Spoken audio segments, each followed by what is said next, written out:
Բարև ձեզ հարգելի լրագրողներ, շնորհակալ եմ, որ արագ արձագանքեցիք եւ այսօր կարող ենք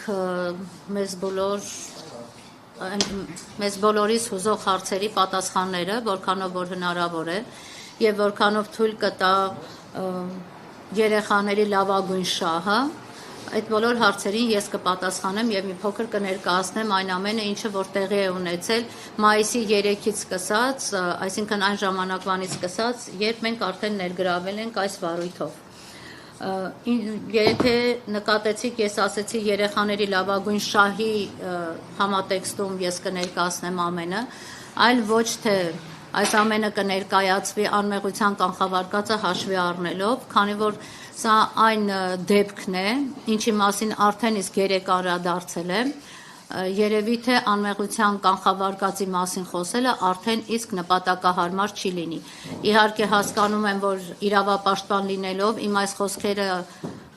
խոսքերից հետո քարկոծման եմ արժանանալու, սակայն այս դեպքի պարագայում անգամ պատրաստ եմ դրան։ Բոլորը տեղեկացված եք, Սյուզի Բադոյանը արդեն հրապարակել է այդ տեսանյութը եւ Սյուզի միջոցով բոլորս տեղեկացանք այն մղձավանջային դեպքին, այն ահասարսուր դեպքին, ինչը տեղի է ունեցել եւ տեղի է ունենում Վեդի համայնքում, մասնավորապես 2 անչափահաս քույրերի նկատմամբ, ովքեր գտնվում են սոցիալական խմբում, սոցիալական խոցելի խմբում, հաշվի առնելով վերջիներիս եւ ընտանեկան վիճակը, ինչպես նաեւ հաշվի առնելով երեխաների առողջական վիճակը։ Իհարկե ես չէի ուզենա, որ խոսքս էլի լիներ հուզումնառատ եւ մենք կրկին անգամ ունենայինք այն իրավիճակը, ինչը որ անընդհատ ստրեսի մեջ ենք գտնվում, մարտի 29-ին մեկ այլ դեպք անչափահասի նկատմամբ, մի հատ հիմա նորից այս դեպքը, որը կարծում եմ որևէ բանական մարդու մոտ մարդուն հավասարակշիռ չի կարող թողնել։ Ինչևէ, բոլորդ արդեն տեղեկացված եք, որ 2 անչափահաս քույրերի նկատմամբ տեղի ունեցել սեքսուալ բնույթի բռնի գործողություններ։ Այստեղ ասեմ, որ առաջին դեպքը, որով քրեական վարույթ է նախաձեռնվել, եղել է փետրվարի 12-ին։ Փետրվարի 12-ից հետո դեպքերը կրել են շարունակական բնույթ եւ հաջորդ քրեական վարույթը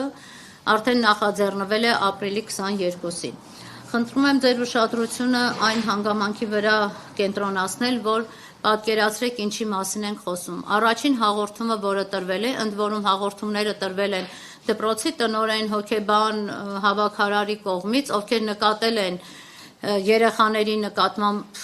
տեղի ունեցողը, այսինքն տեսել են, որ երեխաներին բռնի կերպով, ուժով, չեմ ասում ուժով, համոզելով, անընդհատ փորձում են ինչ-որ տարբեր մարդիկ նստեցնել իրենց մեքենաները, ինչի եմ ասում տարբեր մարդիկ, որտեղ մենք հայտարարում ենք, որ 3 անձանց մասին է այս ամենը, որը տեղի է ունեցել, 3 անձինք են ներգրաված, 3 անձանց մասով քննությունը կարելի է ասել կատարվել է ոչ թե քննչական մարմինների կողմից, այլ մեր կողմից, այդ բացահայտումը կատարվել է, Սյուզին արդեն հրապարակել է եւ 3-4 օրվա ընթացքում մենք ենք հավաքել այդ ամբողջ ինֆորմացիան, որը 3 փորձեցինք տրամադրել նաեւ քննչական մարմինին։ Թեպետ արդեն գտնում եմ, որ ապարդյուն էր այն ամենը, ինչը որ մենք 3 տրամադրեցինք Վեդու քննչական մարմիններին։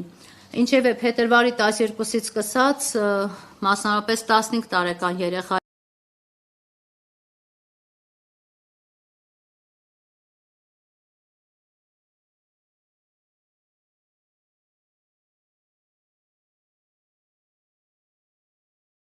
սեքսուալ բնույթի գործողությունների մասով հարուցվել է քրեական վարույթ եւ արդեն այսօր մայիսի 6-ն է եւ այդ վարույթով դեռևս չունենք ձերբակալված անձ, չունենք անգամ մեղադրյալի կարգավիճակ ունեցող անձ եւ եթե քննչական մարմինը, օպերատիվ մարմինը եւ ընդհանրապես պատկան մարմինները տեղում լինեին, դատախազությունը նաեւ, ապա չէր լինի հաջորդ դեպքերը, որը շարունակաբար կրկնվել է 17 տարեկան անչափահասի նկատմամբ։ Դուք պատկերացրեք, թե ինչպիսի անգործություն, չգիտեմ անգործություն է, հովանավորչություն է, թե չեմ կարող այդ բառը գտնել, որպեսզի ներկայացնեմ ձեզ, ինչ է տեղի ունեցել Ինչի հետևանքով այդ երևույթը ծնել է հաջորդ հանցագործությունը եւ հաջորդող հանցագործությունները, որտեւ այս դեպքերից հետո արդեն ընտանիքի անդամները տեսնելով, որ մասնավորապես հորեղբայրը տեսնելով, որ պաշտպանությունը պետական մարմիններից չի գտնում, ինքն է որոշել դատաստան տեսնել մանկապիղծների նկատմամբ եւ մի քանի օր առաջ արդեն իսկ տեղեկացել եք, որ նա մարմնական վնասվածքներ էր թեպետ ոչ ծանր, միջին ծանրության, որքանով որ ես եմ տեղեկացված, միջին ծանրության վնասվածք էր հասցրել մանկապիղծներից Դավիթ Այնազյանին, այո, կրկին անգամ կրկնում եմ, ինձ թույլ եմ տալիս ասելու մանկապիղծ, որտեվ այն ամենը, ինչը լսել եմ երեխաներից մայիսի 3-ից սկսած, այլ բան ինձ թույլ չեմ տա, այլ կերպ թույլ չեմ տա ինձ, որպեսզի արտահայտվեմ նրանց մասով։ Եվ այսօր նորից դեպք է տեղի ունեցել, որին կանդրադառնամ քիչ հետո։ Ուրեմն փետրվարի 12-ին հարուցված վարույթով եւ ապրիլի 22-ին հարուցված վարույթներով, այն ինչը որ մենք արձանագրել ենք, մինչև այժմ 3 հոգին էլ մեղադրյալի կարգավիճակ չունեն, նրանք բոլորը վկայի կարգավիճակում են, ընդ որում երեխաներից 17 տարեկան աղջիկը 3 հարցաքննվել է, առերես պնդել է այն ամենը, ինչը որ տեղի էր ունեցել իր հետ Արթուր Երեմյանին եւ Դավիթ Այնազյանին, սակայն նրանք էլի վկայի կարգավիճակում 3 դուրս եկան քննչական բաժնից։ Եթե նկատել եք, Սյուզին եւ Հայկը այնտեղ էին եւ դուք տեսաք, թե նրանք ինչպես հրավիրվեցին ոստիկանության բաժին, ինչպես հետո ոստիկանության բաժնից դուրս եկան, այսինքն այս հանցատեսակներով մարդիկ գուրգուրանքի են արժանի, էլի, միջին ծանրության կասկածանքով անչափահասին կարան, չգիտեմ, գետնին քաշ տալով տանեն, այս երկուսին ամեն դեպքում գուրգուրանքով տարան բաժին ներկայացրեցին, հետո էլ գուրգուրանքով տարան երևի թե տուն ճանապարհեցին, դրա մասին չեմ էլ ուզում խոսեմ։ Ինչպես։ Հա, ճոխությանը չդիմացավ, թույն խմեց, այն էլ կարծես թե, չգիտեմ, խմելա թե չէ, միգուցե այդ ինֆորմացիան էլ արդեն ճիշտ չի։ Տեսեք, այս գործով չի կատարվել մի շարք քննչական եւ դատավարական անհետաձգելի գործողություններ, չեն կատարվել խոզարկություններ, չեն կատարվել դեպքի վայրի զննություններ, չեն արգրավել հեռախոսներ, որով կպարզեին, թե հեռախոսների մեջ ինչպիսի ձայնագրություններ կան, ինչպիսի հաղորդագրություններ կան, չէ՞ որ հաղորդագրությունների մասով արդեն իսկ հաղորդում է եղել տրված, ցուցմունք է եղել տրված, չեն կատարվել դատահետքաբանական փորձաքննություններ, ընդամենը ըստ մեզ հասած տեղեկությունների եւ քննիչի հայտնած տեղեկության Արթուր Երեմյանի մեքենան է արգրաված եղել, այն էլ դրա մասով էլ փորձաքննություն չի կատարվել։ Պատկերացրեք Դավիթ Այնազյանի մեքենան չի արգրավել, փորձաքննություններից զատ երեխաների հետ հոգեբան չի աշխատել։ Այս խոցելի ընտանիքը ես կարծում եմ, որ ընդհանրապես պետության ուշադրության կենտրոնում չի եղել, մասնավորապես Վեդու քաղաքապետարանը պետք է որ հաշվառումները կատարած լիներ եւ ընտանիքների վերաբերյալ ունենար համապատասխան տեղեկատվությունը, բազմանդամ ընտանիք է, 5 երեխան ունեն առողջական խնդիրներ, ծնողներ ունեն առողջական խնդիրներ։ Կարծում եմ համապատասխան հաշվառումները խնամակալության հոգաբարձության մարմինները, եթե լինեին իրենց տեղում եւ աշխատեին,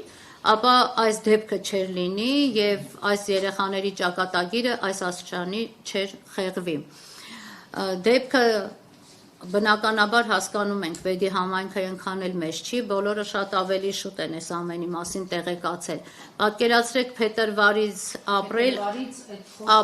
տարածվել է ժողովրդի մեջ, քննարկել են, որտեղ դպրոցները հարցաքննվել են փետրվարից։ Այո, փետրվարից ապրիլ եւ ապրիլից մինչեւ առ այսօր որևէ սոցիալական աշխատող այդ ընտանիքին չի այցելել։ 3 կարծեմ թե կարծեմ մի քաղաքապետարանի աշխատակից է ինչ-որ փորձել ընտանիքի հետ կապնվել եւ ասել թե ինչի կարիք ունեք, ինչով կարող ենք աջակցել։ Նկատեցին նաեւ, որ 3 մարդու իրավունքների պաշտպանը 4 օր մեր կողմից այսքան բարձրաձայնելուց հետո 3 նոր ինչ-որ մի հատ sense երկու տողանոց դատապարտող հայտարարություն մարդու իրավունքների պաշտպանի կողմից կարդացի։ Դեռևս չեմ պարզել ում է դատապարտել, կարող է երեխեքին է դատապարտել։ ՔԿ-ի մասին խոսելիս ընդհանրապես տեսեք, բոլորս երբ որ գնում ենք հարցաքննության, փաստաբանների նախազգուշացնում են նախաքննական գաղտնիք հանկարծ չհրապարակել, որպեսզի պայմաններում մենք զրկված ենք լինում շատ ժամանակ, քննությանը հետաքրքրող շատ հարցեր